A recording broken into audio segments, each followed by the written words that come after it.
Okay. There's homework 3 that's coming out today. Coming out very soon. And it's due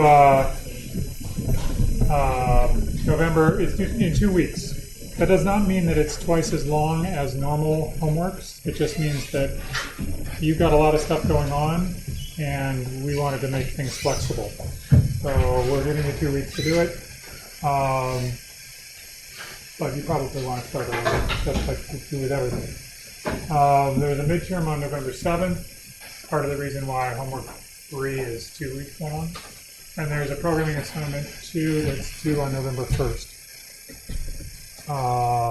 Yeah. The 15th, 3 weeks from now. Oh, is it? I think it is. Okay, perfect. 3 weeks. Yay. Whatever the 15th is, you get 3 weeks. I have it all lined up in my little calendar. When the due dates are, when that's all perfectly arranged. I hope. Today's plan is to talk about universal hash functions, talk about collision resolution policies, but as a warm-up, because we need to warm up, I want to first talk about particular hash functions. So here are 2 of them. This is a hash function that hashes integer k to a range which is 0 to 9. And one here, the integer k to an integer range from 0 to 10, using a mod operator. And what I would like you to do, and I'll give you a couple of minutes to do this, is to come up with lots and lots and lots and lots of keys that all hash to the same location for each of these 2 functions. Function 1 and function 2. In fact, maybe I'll give you 30 seconds to do this.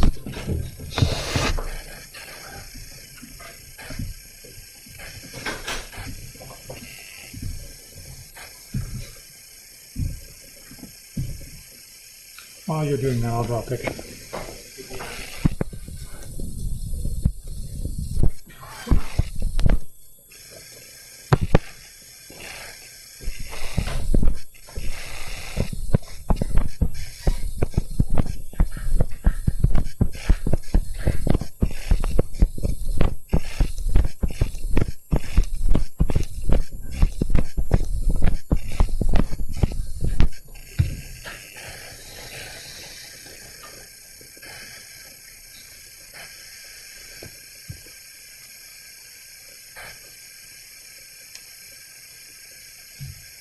Everybody good? I want lots and lots of values, lots and lots of k values, key values here, that will collide using, for example, this first hash function. What are lots and lots of values that would collide? Yeah? Any multiple of 5.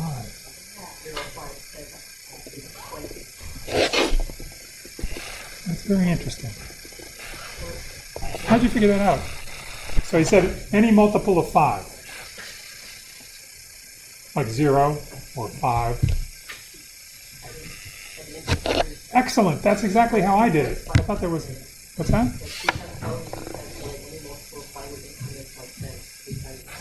Exactly right. So if I look at this function, what it's doing is it's incrementing. If I add something to k, it's incrementing by 2 times whatever I add. So if I look, for example, it's starting off when k equals 0. For k equals 0, I start here on this circle. This circle represents this function modulo 10. It represents this function. I start here, and when I add 1, I look at, this is for k equals 0. When k equals 1, I go 2 steps on. And then I go 2 steps on for k equals 2, k equals 3, k equals 4, k equals 5. Oops. Now I'm back where I started from. So when I do another plus 2, I'll just go back to the same spot, to the same spot, to the same spot, to the same spot, to the same spot. This is like an exercise in modular arithmetic. Or if you remember, do you remember spirographs? No? Nobody knows spirographs? This is a sad, sad world. There were these 2 wheels. They were wheels that looked like gears. and you stuck a pencil into them, and they ran around inside of a bigger wheel that was like this, and it would make pictures that look like this. No, you put it in a different hole, and it would do different shapes, and it was fantastic. I don't know how many hours I spent doing spirographs. But anyway, this modular arithmetic is like spirographs. But of course, that doesn't help if you haven't used a spirograph. Modular arithmetic is like that, like a clock. Okay, that's great. So 5 times I plus anything. You could start anywhere, really. But 5 times I is for I, any integer, will all collide. Okay. What about the other one? I have another circle. We've got 0, 1, 2, 3, 4, 5, 6, 7, 8, 9, 10. Yeah. Multiples of 11. Perfect. 11 times I, or I, an integer. Yeah, because when we start off again, it's the 0 is here, and then we add 2, and then we add 2, and I just really like drawing this. Yeah. Does k have to be an integer? Yes.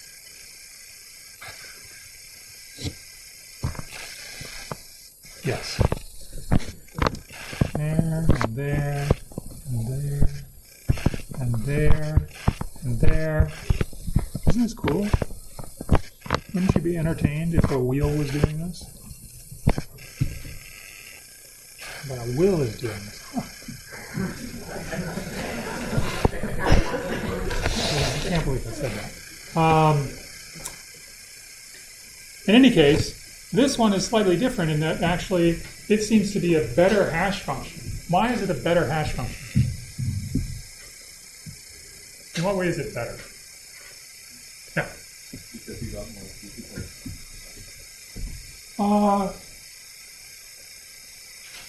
Yeah, not only that, but this. So he said that we visited more keys before we started overlapping, which is true. But there's another property that I was hoping. I mean, it's linked to that property. So now I'm having difficulty connecting the. Yes. So it's like if you wanted to generate a bunch of keys, you fit less versions into like I think both of these answers are like at a level that's slightly higher than the level that I'm actually looking for. I mean, there's really a lower level. I'm sorry. Yes.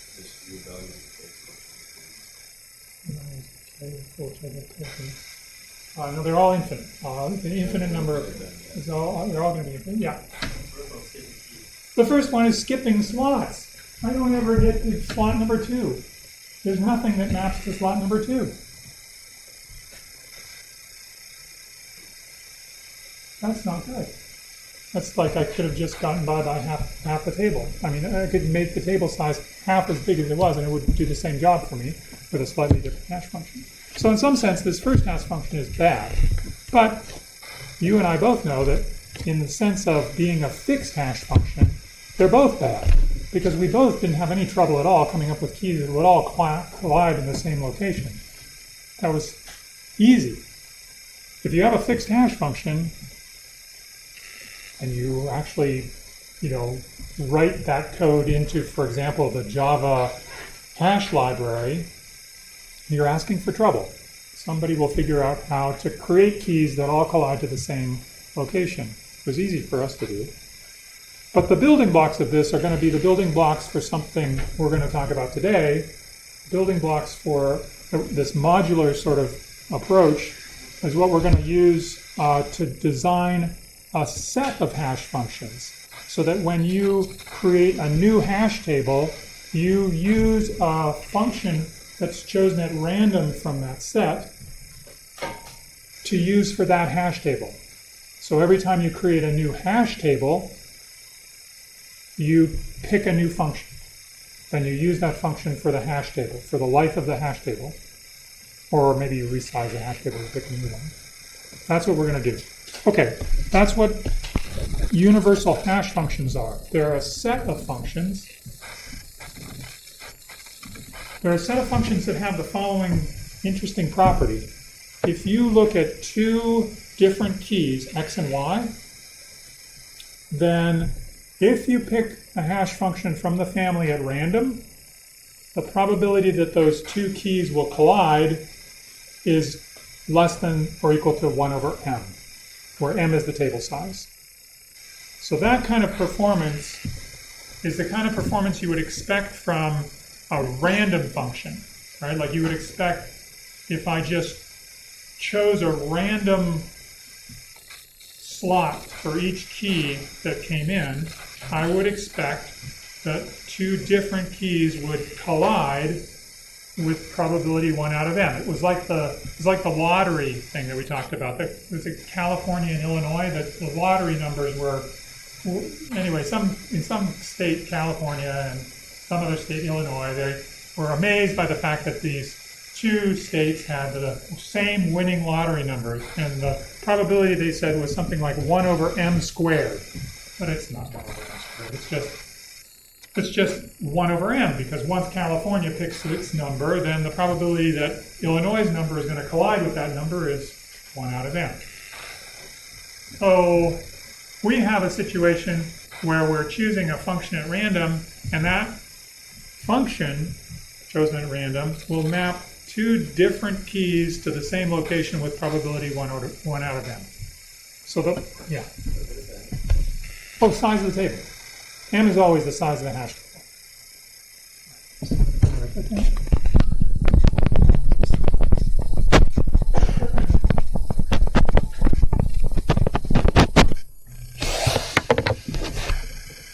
Okay.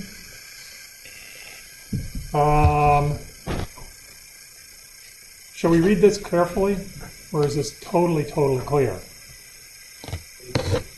Okay, let's read it carefully, because I think we have to slow down just a little bit, because this is maybe one of the more complicated definitions. So we're saying I have a set of functions, that's this h, and if it's the case that for any pair of keys, x and y, that when I reach into my bag of h hash functions and pull out a hash function, so hash is chosen at random from h, the probability that the two keys map to the same location, that probability is 1 over m. Hash of x equals hash of y with probability 1 over n. At most. Okay. Is this still mysterious, slightly mysterious? Why would this be good? Oh, sorry. That's right. So you pick a hash function, and you apply that hash function, not the scribbled one. You apply that same hash function to both x and y to see what happens to the keys x and y. And they could either both collide or they could both not collide.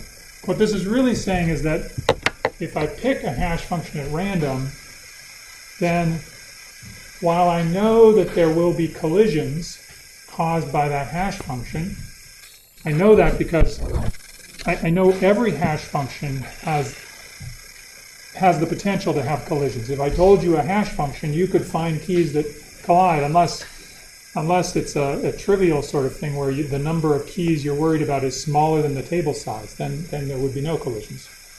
But if we have a situation where I need to reduce the size down to a hash table, then there's going to be collisions. And if there are going to be collisions, I want it to be the case that those collisions are sort of random, like they don't happen systematically. It's like not every number that's 5 times another number is going to collide. It's random. You pick two numbers x and y, like I and 5 times I, and the probability that those two numbers will collide in your hash table, that they'll be mapped to the same spot, should be 1 over m. It should act sort of like a random roll of the dice. It goes into some random spot. Does it make sense? I mean, this is not a simple definition. I learned about universal hash functions in graduate school in 3rd year. No, 2nd year. Anyway, I don't remember. So long. And that all the hash functions in the set are different. All of the hash functions will be different, because if you had 2 hash functions that were the same hash function, that would only be decreasing your probability of having them be different. So you would throw out one of them that was the same as another one. You wouldn't keep them in your, I mean, you could put similar ones in the set, but it would just make it would make it harder for you to satisfy this condition, because there would be some probability you would pick those 2 that are identical. Oh, sorry, wait a second. Hold on just a second.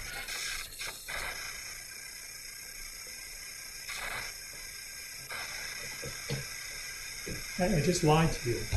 Oh, this is not good. No, it's not good. Look, if there are 2 identical hash functions in the set, there's no real point to having those 2 identical hash functions in there. It's just increasing the probability that you'll pick that particular hash function. So by increasing the probability that you'll pick one particular hash function, you're kind of making it biased. Like you would be able to find 2 keys that would collide according to that hash function, and somehow it's more likely that they'll collide because that hash function will be chosen with higher probability. That's what I meant to say. Today is not a good day. Yeah? All the hash functions have a similar probability of collision, basically? No, it means the probability is all in the choosing of the hash function. The hash function itself is deterministic. The hash function itself is something like 5x plus 7 mod something. That's as simple as it is. It's a very simple hash function. But the probability is in choosing that function. And so when we choose a function, like we're going to see this function, ax plus b, we're going to choose it by choosing a and b. They're going to be chosen at random. And the probability of this statement, the probability here, this probability, is the probability of over choosing that function. That's the only probabilistic thing that's happening. Somebody is rolling a dice and picking out a function. X and Y are maliciously chosen. Still, the probability is that they collide is no more than 1 over m. I think you were first. Yeah.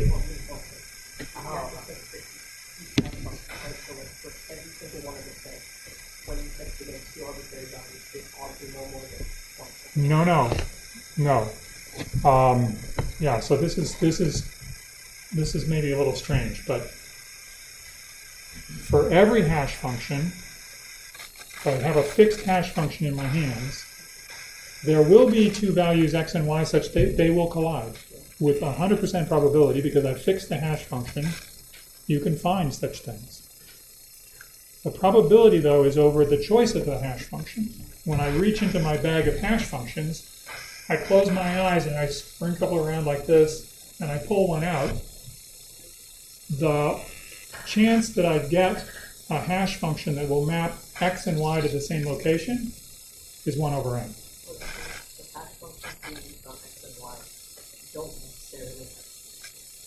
No, that's what's so confusing. When I actually use this hash function in practice, I will pick it from the bag when you ask me to create the hash table, and I will plug it into the top of the hash table. I will say, this is the hash function for this hash table. It will be a property of that object. The hash table object will have a hash function that has been chosen when it was created to be one of these strange functions that I'm illustrating on the page. Not that you should look at those strange functions, in fact, you shouldn't, but there are different families of universal hash functions, but the thing is that I'm choosing it once for the entire table. Now you're saying, but what? Because what happens if I reach into your bag and I pull out the function 2x plus 7 mod 10? What if I pull that function out? There's zillions of keys. Everything that's 5i collides for that function. I'm saying yes.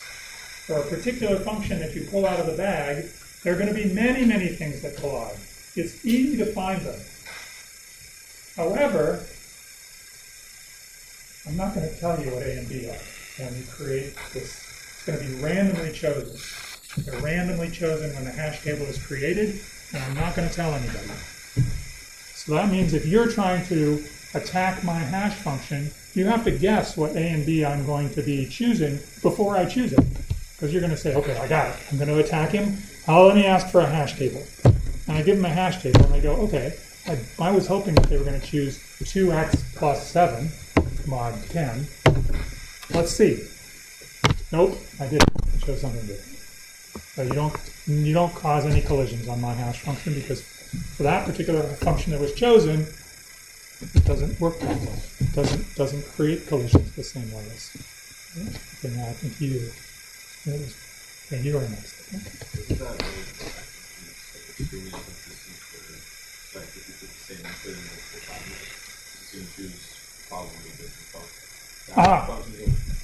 Great question. So the question, let me just rephrase it. So if when I hash a value using my hash table, I chose a random function every time I was asked to hash a value, that would be a problem, because I would be choosing a different hash function for each value, and somehow I'd have to keep track of which hash function I use to hash which value, and my head would explode.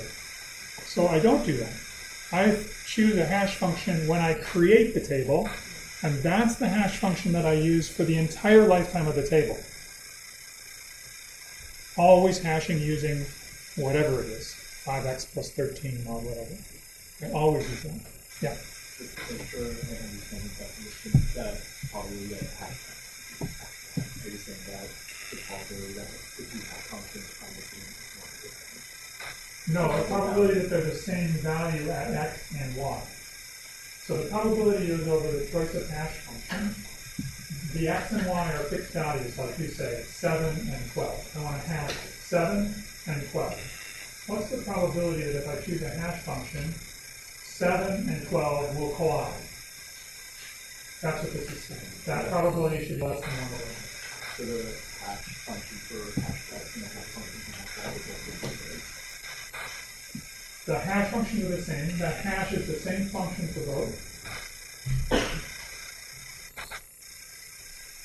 I'm applying the same hash function to the elements that I'm hashing into my table. So the hash function stays fixed, but it's chosen at random at the beginning of the hash table's life. And this is saying if I chose one of those hash functions at the beginning of the hash table's life, and let's call it hash, then it would have the property that for a fixed pair x and y, the probability of those two things collide would be less than or equal to 1 over n. According to the choice, the probability that I took in choosing the hash function. It doesn't say anything about x and y are chosen, by somebody evil who wants to crash my hash function. They want to collide on those two things. Well, with probability 1 out of n, they're going to work. But that's great for me, and that's the best that I could hope for. 1 out of n is terrific. It's like what a random function would be on that. As good as I can hope for. I don't know, there's like a lineup for questions. So who is next? Maybe you were next? You were maybe next, yeah. So when is the set of hash functions created? When is the set created? The set is defined. So we're defining a set right here. Like that's the definition of a set right there. That's a set of hash functions. And then when we're running our table when we're talking about our object, which is a hash table, we will, on the constructor for that object, we will have the random choice of A and B part of the constructor. We choose that hash function for that table. Okay, over there. I kind of feel if you have like evenly dispersed, a single hash function that is evenly dispersed then you have that property as well. If I have a single hash function that spreads its keys over all equally likely places, then I don't have this property. So imagine that I have a hash function that just, like the mod 11 hash function we saw before. It takes keys and it evenly distributes them around the circle, or in the hash circle. Okay. So they're evenly distributed. Each one of the spots in the table has the same number of things going into it. But that single hash function is not a universal family. Because I can look at that hash family and I can say, oh, you're using our friend this function, 2k plus 7 mod 11, and I know that 11 and 22 map to the same location. So there are an x and a y, x equals 11 and y equals 22, that will have probability 1 of mapping to the same location because there's only one hash function in your bag. It's the one that distributes everything evenly. What I need is something that distributes, sort of like I just doesn't require this, but you could think of it as I need a family of hash functions that distribute things evenly, and that they distribute them evenly in different ways. If not everybody is going to map 11 and 22 to the same location. In fact, most of them will keep them separate. In fact, a fraction of 1 out of m of them will be the only ones that will cause those to collide. Okay, you, and then you, and then you. You. So this is, we're saying that all those functions in the bag will have this guarantee that it will. So basically, they all. No, the thing that has the guarantee is the bag. The bag of functions has the guarantee. It comes stamped with a label on the top of the bag. And it says, if you choose from me at random, this is the magic property that it will have. It's like Santa's bag. Doesn't that mean that everything inside has that property as well? No. It's a property that requires you to choose at random from the bag. This property requires you to roll a dice to pick the hash function that you're going to pick. It requires you to do that. Why does it require that? Because otherwise there's no notion of probability that would apply here. There's this probability is simply a probability over choice from that bag. So the bag comes to you, and it has to have more than one function in it, because if it only had one function in it, I could find stuff that collides with that function for sure. Right. The bag has to have more than one function. It's got to have lots of functions in it. And then you reach into the bag and pick one at random. And then the property of the bag is that if you perform that operation, then you will be guaranteed that any two items will be mapped to the same location with probability 1 over n. Any two keys. Yep. Seems like this magic property wouldn't be something that all sets would have. I would definitely kind of like this magic property applies like in circle. So like, how would you actually figure out in the first place that your set would have that property? Like, how would you do that? How would you make a set that has this property? That's an excellent question. We'll get to that in a second. But I want to make sure everybody else's questions are okay. Yeah.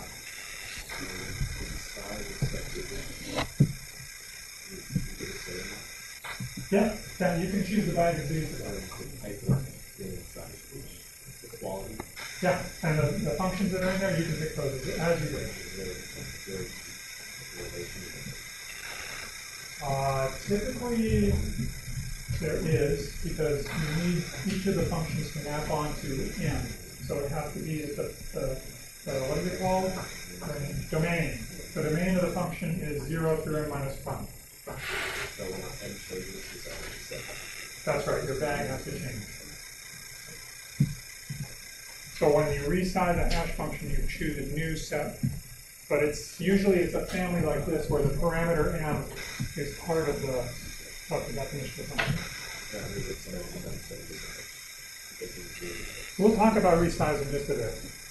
And I think you know the answer to this question, actually. Yes, you do. Because we talked about resizing of arrays. Remember? And the question was, how big do you have to make them in order to make the cost be amortized constant? Yeah. I don't know who's next. 1, 2, 3, 4. 1. If in that set, the earlier function was in x2 plus 7, that probability would be 1 instead of 1. No, if that function was in the bag, it would be one function of many functions in the bag. So when I reached into the bag, there would be maybe a minuscule probability that I would actually pick out the 2k plus 7 function from the bag, and a minuscule function that I pick, a minuscule probability that I'd pick out another function that would actually, stop, back up. There's a minuscule fraction that I pick out that function from the bag, so small that if you chose x and y, thinking that this was the function that was going to cause problems, I probably didn't pick that function. That's the randomness is on my side. I get to choose the function, and I probably didn't pick the function that you thought I was going to pick, so that wouldn't cause a collision. Or if you did, then it's not Then- just one or No, if it's remember, it's a statement about probability. It's a statement about what's the probability something happens. Certainly it can happen, but the probability that it happens is very low. That's what it's saying. Yeah. I'm just wondering whether the P is not significant. P is larger than n. It's not significant. Yeah. P is larger than a t value. All t values. In this particular example. The kind of the argument show that this is really the probability of collision in one over n. Is there an easy argument? I think yeah, use your argument to say this hash function can satisfy the probability of collision to be 1 over n. You know, the only time, well, I could tell you the argument, and it's not terribly difficult. But the only time that I've ever taught it was in class 420, which is the 4th year algorithms course. And it's just that there's a bit of, I mean, it's not hard. It's simply saying that if I choose these things at random, A and B at random, then the number that comes out of the AX plus B mod P, that number is behaving like a random number, basically. So that's essentially what the argument is saying. And then when I take two random numbers, no matter what x and y are, so I'm going to plug in x and then I'm going to plug in y and that into that thing. If they're different, then that middle part, ax plus b mod p, if a and b are chosen at random, it kind of results in two numbers, one for x and one for y, that look like random numbers. That's essentially what it says. But if you're curious, I'm happy to tell you about it afterwards. I just don't think that, I mean, this is confusing enough. We're like still trying to understand what the whole deal is. Not yet. There was one bit. So earlier you said the whole algorithm is having a unique hash function for the Right. and you said that that's Bad. but if in the case that you can't support that, like I don't think is that better than that? Okay, so if somehow your computer could actually get a key, say, oh, that's that key, it's associated with this hash function, use that hash function to hash into the table, your question is that a good way to do hashing? Yes. But think about what you just did. You just took in a key and you found an associated function to that key. I'm not putting a random hash. And then Oh, every time you input a key, you take a random hash function. And you like a good hash. okay, so why don't I just, when I get a key, why don't I just generate a random number? Okay, great. So I take the key, I generate a random number between 0 and n minus 1. And now I just remember that that's the value, that's the number that I associated with that key, right? Somehow my hash table remembers that. And then I put it into that table. That right there, what you've just done, is you've done hashing. So you've somehow you've used hashing to solve hashing. So if you could do that, then you don't need the hash table, because you have already got something that will associate some piece of data with a key magically somehow. So it will work much better, but I think unreasonable to expect that it can be done. You. Okay, so that means so all of this, so this statement means that out of everything in the bag, all the different functions, like the set of like collisions would be, there's a guarantee that the set of what will cause collisions is different to what the other functions in the bag will cause collisions. Basically.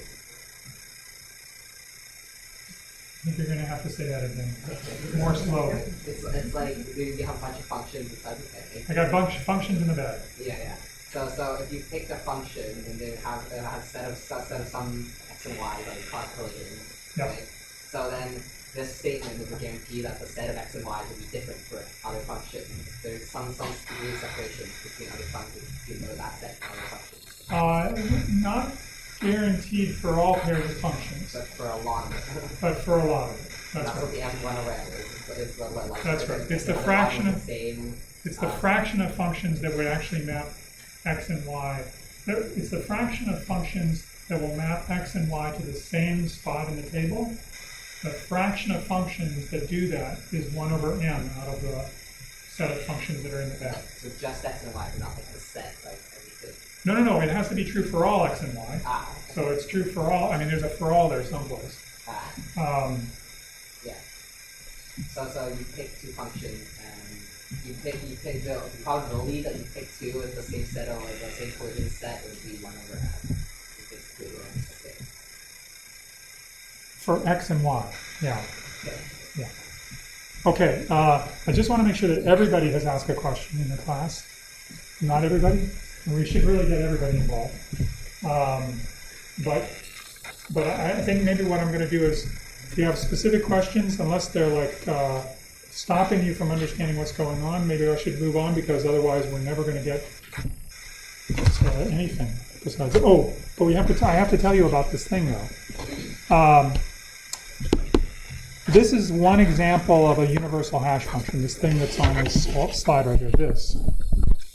If you pick A and B at random,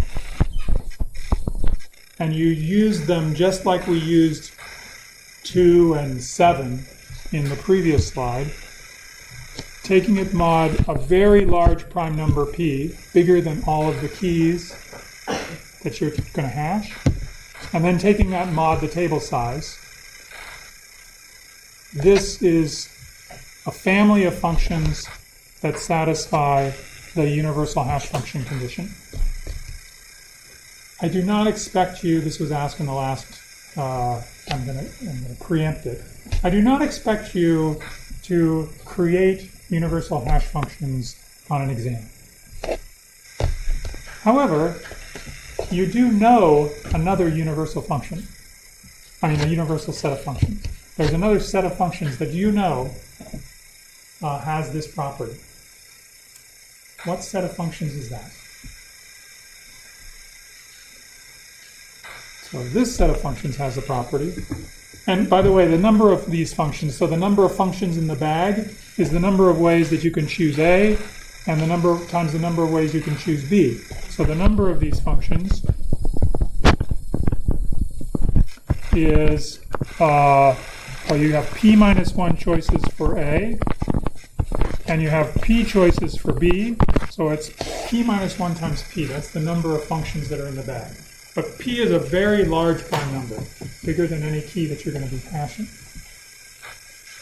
So, okay, so what function family, what set of functions do you know of that has the universal property? A bag of functions. Could be a big bag. That's a hint. A very big bag. Another hint. No, bigger. The set of all hash functions. Consider the set of functions that take keys. Let's say there are P keys. Set of all functions that map keys that are in the set 0, 1, up to P minus 1, to slots, hash table indices that are 0, 1, to m minus 1. The set of all functions has this property. This is also universal.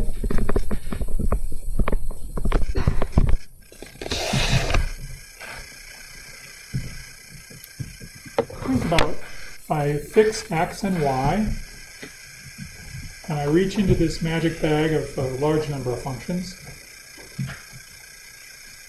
I pull out a function. X is going to get mapped to something, but because I'm choosing from all functions, whatever that something is equally likely to be 0 through m minus 1. No matter what that function is, the value that's associated with item number y is also equally likely to be any number between 0 and m minus 1. So the probability that those two things happen to be the same is the probability that I picked a function in which x and y are equal is 1 out of m. It's just like this lottery thing that we were just talking about. Probability that the number chosen for y is the same as the number chosen for x. How many such functions? It's really not possible, is it? Okay, I guess it is possible. How many such functions are there? I've got keys. Got p minus 1 keys, and for each one of these keys, I have m possible ways of choosing what value that key will map to. So how many different functions? This little circled m means m possibilities. Right? Because for every key, I could choose any one of the m different slots as the place where that key would go. And any such sequence of choices would be a valid function from the set of all functions. So how many are there? M squared divided by m? T squared divided by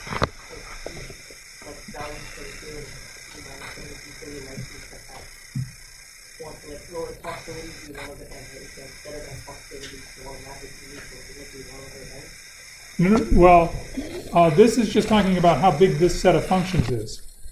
I mean, the fact that it's universal, I'm sort of like waved my hands vigorously to claim that it was universal. Now I'm just asking you how many there are. And you're telling me, well, one of those functions could be the function that maps everything to 0. And I say, yes, it is. And another one of those functions could be one that maps everything to 1. Yes, it's true. And one could map all of the even numbers to 7, and all of the odd numbers to 12. That's another one of those functions. How many functions are there? Yeah. M to the power of minus 1. M to the p. M to the power p. Because there's not, I mean, it looks like there's p minus 1, but there's actually p. So for each one of these slots, oh, this is great. For each one of these slots, I have m possible choices. I can choose 0 maps to 0, or 1, or 2, or 3, or 4, or 5, all the way to n minus 1. After I make that choice, how many choices do I have for number 1?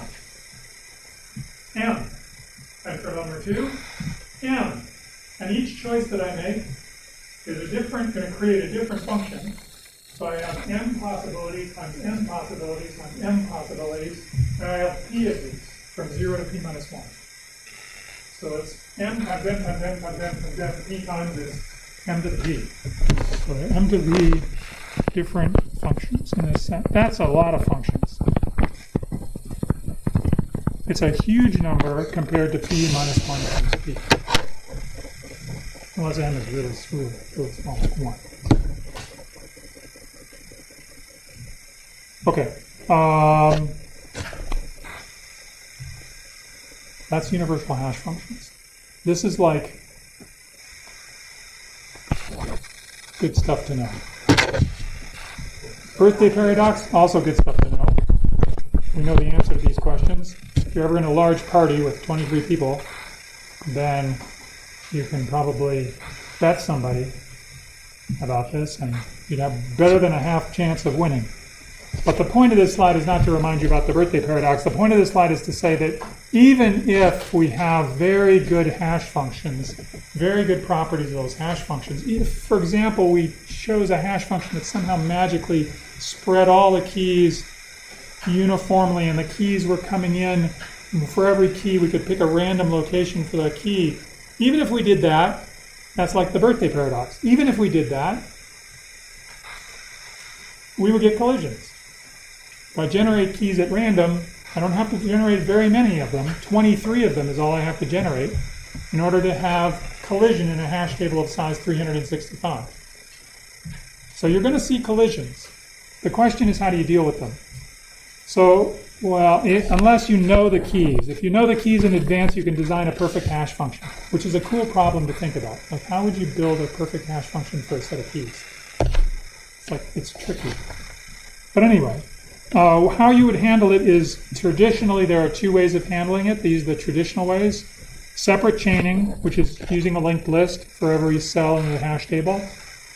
And open addressing, which says, I don't want to use any additional space other than my hash table. So if I get a collision, instead of putting it in that spot, I look for the next open spot and I stick it in there. And the question about how you look for that next open spot is something that differentiates different open addressing schemes. So we're going to talk about chaining, but you know everything about chaining. Essentially, just build a linked list. It's great because it can expand the amount of stuff you can put into the hash table can expand beyond the size of the hash table. Like, I can keep putting things into this hash table even though I exceed the number 7. I can exceed, I could put in 22 items into this hash table and just make longer linked lists. But the performance will be good, yeah. How would you know which one's the magic? Yeah, so what happens when I have things like I've hashed A and D to the same location? What do? This picture sort of tells you what I do. What's interesting about this picture?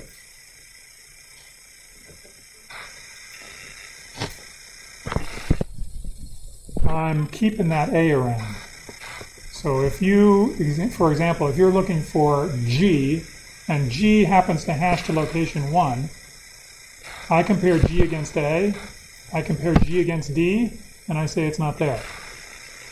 If, on the other hand, you hash A to this location, I can compare A against A, and I say, yeah, it's here. So for a hash table that chains, you might get into a big chain and have to look through the whole chain before you decide whether or not something's in the hash table or not. But it's the time that you spend doing that that's determining the performance.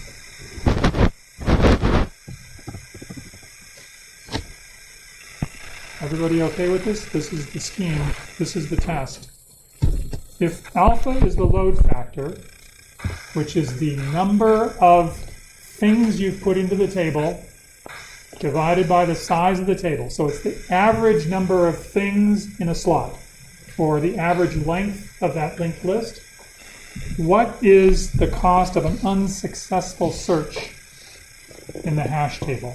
Remember, you're looking for something, so you're going to hash it to its location, and then you're going to walk the chain and look to see if it's there. But it's not. It's an unsuccessful search. So how much time do you spend doing this? It's a function of alpha. It's a simple function.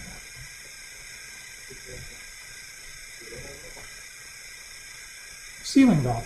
Well, I just say alpha. Alpha. That's the average number of the average number of steps you have to take in order to search. Oh, we're done. The next one is more interesting. If it's a successful search, then it looks like that. It's slightly more complicated. In fact, it's so slightly more complicated, or so much more complicated, that your book got it wrong. I know, it's terrible. They left off this term. But anyway, now you know.